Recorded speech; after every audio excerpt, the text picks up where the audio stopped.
পাকিস্তানিদের ডেমোনাইজেশন করার একটা ইন্ডিয়ান প্রজেক্ট, এটা তারা আওয়ামী লীগকে শিখাইছে খুব ভালোভাবে। আওয়ামী লীগ একটা বিষাক্ত মূর্খ বাহিনী তৈরি করছে যারা পাকিস্তানি ঘৃণা ছড়ায়। এদের একটা প্রিয় বাক্য পাকি বীর্য, মানে এই লোককে জন্ম দিছে যে সে পাকিস্তানি। শেখ হাসিনার কথিত পিতা শেখ মুজিব পাকিস্তানি নাগরিক ছিল না? তার প্রত্যেকটা ভাই বোন তো মুজিবের বীর্যে জন্ম নাকি অন্য কারো বীর্যে জন্ম? মুজিব তো পাকিস্তানি নাগরিক ছিল নাকি ওরা কোনো ইন্ডিয়ানের বীর্যে জন্ম নিছে? হাসিনার ভাই বোনেরা নাকি সেই গল্প সত্য যে মুজিবের আসল নাম দেবদাস চক্রবর্তী?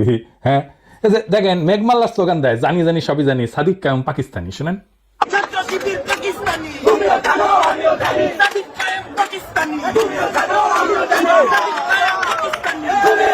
এই মেঘমাল্লারের বাপ পাকিস্তানের নাগরিক ছিল না?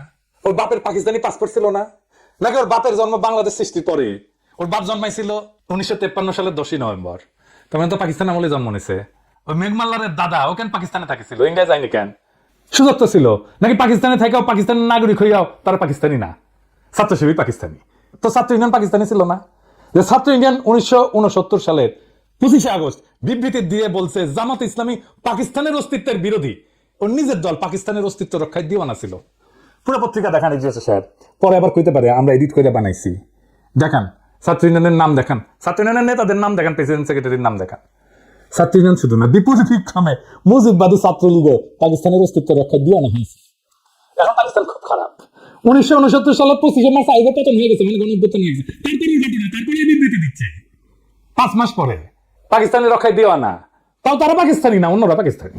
হ্যাঁ, কারণ ওই ডেমোনাইজেশন প্রজেক্ট, পাকিস্তানকে ডেমোনাইজ করা।